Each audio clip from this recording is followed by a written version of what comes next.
First time I was homeless, I was 22 and a half years old, and I had a 2.5-year-old son. I was born in a very normal family and poor family. There were times when it was hard to imagine that my life would be what it is today, especially the time when my son and I were living in that bathroom. What's up, Believe Nation? It's Evan. My one word is believe, and I believe in you. I believe you have an amazing gift inside you that I want to see exploded onto the world. So to help you on your journey, today we're going to look at 7 inspirational rags to riches stories. Enjoy. Coming up first is John Paul DeJoria, whose advice is to take control. First time I was homeless, I was 22 and a half years old, and I had a 2.5-year-old son. I was working as the Master of Ceremonies at the 2nd Annual Sports Vacation Recreational Vehicle Show, and I had a check coming in at the end of the week. Well, I came home and I drove around one car up to where we lived, and as I was getting out of the car and going up towards our apartment door, my wife, we were very young, we got married at 20 and 19 years old. My wife was coming down the stairs and she said, "I'm going to the store." She took the keys. By the time I got through the door, I saw my little boy, 2.5 years old, kind of just sitting there on top of a pile of clothes with a note that basically said, "I can't handle being a mom anymore. He'll be much better off with you. Good luck." Now, what I didn't know also was that she had planned this for a few months. She had not paid the rent for a few months and kept the money, and I didn't know that. She wiped out what little we had in the savings account in the bank, and took the only car we had. So unbeknownst to me, 2 days later, I was evicted, completely evicted. Power shut off, the landlord, she just really timed this one. And I had this little kid with me, 2.5 years old, and now I had to be mom and dad, and that was really a bummer. I had no car. So I ended up borrowing a 1951 Cadillac with a broken water pump from someone that was very, very dear. I put water in it every 4 hours, and that's kind of how we got going. Second time I was homeless is when I started John Paul Mitchell Systems. I knew I needed $500,000 to start John Paul Mitchell Systems. Had to have that. So we had the backer lined up. I had a good job at the time, lived in a nice house, and I left everything I had because $500,000 was coming in down the street. I was going to start a company. So I left it all behind. I left what money I had with my wife. We weren't getting along well at all, and the best car. And I took the older car. It was a good one, but an older car. It ran good. Down the hill to get my money. I would check into an efficiency hotel, and then, because I'd be traveling a lot, and eventually get an apartment. When I went down the hill, the backer pulled out no money. There I was, a few $100s in my pocket, too proud to ask my mother if I could have my old room back for in the home, and she could feed me for a couple of months to get back on my feet, and I just left my living situation. I was too proud, stupid, but very, very proud. So I went by and saw my mom, and I borrowed a couple $100s from her. I said, "Mom, I'll give it back to you." She said, "Son, you're doing really well in life. Why do you need a few $100s?" I said, "Mom, I'll give it back to you. I'm starting something new." And that's when I decided I'm going to make it on my own. I'm not going to tell her. Lived in my car, showered down at Griffith Park because they had tennis courts there with showers in it, and learned how to live off very little and go and sell products door to door. Story number 2 is Jack Ma, whose advice is to be resourceful. I was born in a very normal family and poor family. 6 people share $7 a month. We can only eat 1 chicken a year. It was terrible. Nixon visited my city, 1972. China, USA Mao Zedong-Nixon signed the agreement. So China became open door. My city, Hangzhou, was one of the first cities that opened to the West. We got a lot of American tourists to visit my city. What he would do is he would befriend foreign visitors who came to Hangzhou to walk around the West Lake there. And I learned English by being the free guide for tour guide. More than the language, Jack was learning about the culture. The things I learned from books from China are so different from the things I learned from the American visitors. So I started to think differently. Story number 3 is Oprah Winfrey, whose advice is to envision a greater future. I was raised on a farm with my grandmother for the first 6 years of my life. I knew somehow that my life would be different and it would be better. I never had a clear-cut vision of what it was I would be doing. I just always felt somehow. I remember absolutely physically feeling it, at around 4 years old. I remember standing on the back porch. It was a screened-in porch, and my grandmother was boiling clothes because, you know, at that time, we didn't have washing machines, and so people would, you know, physically boil clothes in a great big iron pot, and she was boiling clothes and poking them down. And I was watching her from the back porch, and I was 4 years old, and I remember thinking, my life won't be like this. My life won't be like this. It will be better. And it wasn't from a place of arrogance. It was just a place of knowing that things could be different for me somehow. I don't know what made me think that.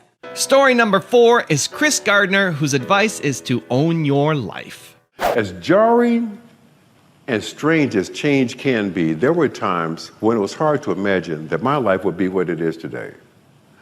Especially the time when my son and I were living in that bathroom. Maybe you remember that scene in the movie. There was a highly polished sheet metal piece over a sink. It wasn't a mirror, but it served as a mirror. And I had to wash myself in that baby every day, wash my baby in that sink, and I had to ask myself some very predictable questions. What happened? Why did this happen? Why did that happen? But the most difficult question I had to get through was, how did I get here? And the answer was even more brutal. The answer was, I drove here. I had something to do with it. You can't change something until you own it. So if you're 50 plus and you're sitting out there and pointing fingers at other people, you can do that for a long time. But it's hard to look in the mirror and say, how did I get here? And have the answer be, I drove here. I had something to do with it. It's uncomfortable to admit that, well, I made some bad decisions. I made some investments I shouldn't have made. I had something to do with it. When that man sold me that house for no money down, I should have told him what he could do with that house. Huh? When I signed that adjustable rate mortgage, we all know these things only adjust upwards. No one's ever going to call you and say, guess what? You're going to pay less for your money in your house next year. Ain't going to happen. So the idea of I drove here is empowering, because the other side of it is, if I drove here, that means I can drive out of here.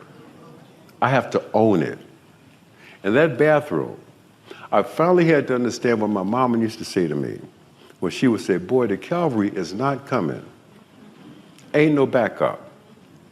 I was 28 years old when that part of my life happened. Change was coming fast. And you know what? Change is everywhere, all the time. Social change, technological change, and the most potent of all, personal change. The most urgent question today is not so much as what are my values and who are we? The urgent question in these times of constant change is, how exactly are you going to navigate these new realities? Put another way, what are you going to do? Story number 5 is Howard Schultz, whose advice is your station in life does not define you. I grew up in Brooklyn, New York, in public housing. The projects, as it was called back then. My parents were both high school dropouts, and they could barely afford $96 a month rent in our 2-bedroom apartment for my brother, my sister, and my parents. However, from my earliest of memories, my mother instilled in me her belief in the American dream and the promise of America. That a good education and hard work will open the doors to a better life. And that provides me with an important lesson to share with you all today. That your station in life does not define you and the promise of America that is for all of us. Story number 6 is Sam and Bud Walton. Both of us didn't have any money. I borrowed most of mine and finally got it. Some of it paid out when we left Newport. So it's quite a story, but we relied on each other. You always, to me, seemed like a balance wheel. I wanted to gamble to a greater degree always than maybe you were ready to do. And I would listen to you. We'd argue a little bit maybe, but once we decided we were going to go or not go, well, we were both together. And I think that was something that we can be awfully proud of. We were mavericks even then, and we started doing strange things like cranking up ice cream machines on the sidewalk on Saturday night, running popcorn on the other end of the sidewalk, hawking anything we could hawk on that looked like it might have a chance to sell wherever. It made an easy life, actually. We worked hard. That's right. But it gave us a vehicle to ride on.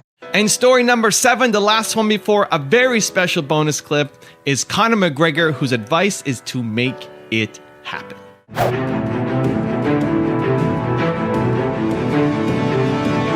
When I was a kid, I used to always visualize stadiums and like, even when I was playing football, I'd kick the ball against the wall and I'd pretend that I scored a goal, and I'd run off and I'd be raising my hand and visualizing a arena full of fans, and that was something I'd done as a kid out on my own. I like just running around kicking the ball.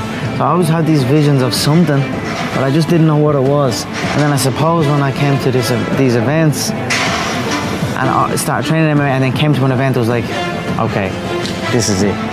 This is what I'm going to do.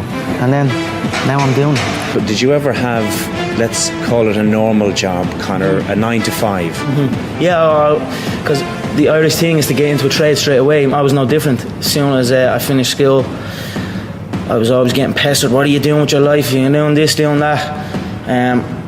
They didn't know what it was. They didn't know what MMA was. They didn't know what none of this. They didn't know I could make a career out of it. As far as they were concerned, my man that I'm talking about, as far as they were concerned, I was just getting into a cage and fighting with some other guy.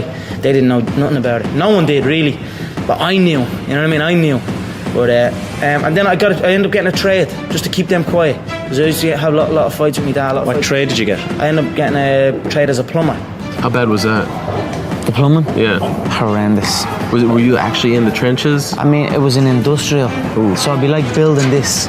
It'd be like the plumbing that would be needed in a place like this, 6 o'clock in the morning, and the motorway. And I used to have to walk for about an hour to get to the motorway, and then I'd stand on the edge of the motorway and wait for a bloke to drive by. So he'd give me a lift, and then the motorway was like getting renovation at the time, so it'd take me 2.5 hours to get to the place. It was out in the country. Then I'd be there for 10 hours walking, and I was at first year, so I was the worst of the worst. You know what I mean? It was only beginning. Then 2 hours to get back in the traffic again. It was just a horrible, horrible time, and I was like, you know what? I don't want to do this, and then I just left. I lasted 18 months doing it, but it was tough, you know what I mean? It wasn't the life for me, you know what I mean? And then John said, because I was training with John as well at the time, and then John got in touch and says, I have a show, I'm running a show, I'd like to fight on it. And then that was it. I just packed it in, didn't show up. My dad used to come in and punch the head on me and like try and drag me out of bed, and I just wouldn't go, you know what I mean? I had an uproar for a good few years with him over it, and that was it. I just packed it in, quit, and then focused on training. And I knew what was going to happen. I knew I was going to get here. They didn't. There's a lot of stressful years, you know what I mean? A lot of tough times, but I proved them wrong. I proved myself right. But everything I do in my life is related to this. I don't do nothing else if it's not got to do with fighting. You know what I mean? And that is why. You know what I mean? To be true. Is that nearly? All you've got to do is show up. Is that not unhealthy? I don't know. Do I look unhealthy? Take a look at this physique. I'm in phenomenal shape, in body and mind. To me, what's unhealthy is living an unhealthy life. To me, what's unhealthy is getting up and going through the same day every day of your life, 9 to 5 in an office or in a. That's unhealthy. That beats your mind. I don't work. I love what I do, and that's why I'm doing what I love. You know what I mean? That's why it's become a career for me, because I love it. I love what I do. Now, I've got a very special bonus clip from John Paul DeGioia around helping others that I think you're really going to enjoy. But before that, my question of the day is, I want to know, what is the most inspirational rags to riches story that you have ever heard? Either one that you watched in this video or another story that just really inspires you. Please leave it down in the comments below. I really want to hear from you. Thank you guys so much for watching. I believe in you. I hope you continue to believe in yourself and whatever your one word is. Much love. I'll see you soon, and enjoy the bonus clip. At 6 years old, we didn't have any money. There was my mother, my brother, and I. We had a deadbeat dad, left us before we were 2. But she took us at Christmas time to downtown Los Angeles. We had little cars going around in circles. It was pretty cool. Anyways, and decorations in the window. She gave my brother and I a dime and told us, boys, hold half of it each, give it to the man ringing the bell in the bucket. We put it in this bucket. We said, Mom, why do we give that man a dime? That's like 2 soda pops. This is 1951. 2 soda pops, 3 candy bars. And Mom said, boys, that's the Salvation Army. Now, they take care of people that have no place to live and no food. And we don't have a lot of money, but we could afford a dime this year. Boys, always remember in life, give a little something to those in need. There'll always be somebody that's not as well off as you are, no matter where you are, or how far down you are. Try and help someone along the way. It stuck with me. Raise your standard. Apple, at the core, its core value is that we believe that people with passion can change the world for the better. Not one drop of my self-worth depends on your acceptance of me. I don't ever give up. I'd have to be dead or completely incapacitated.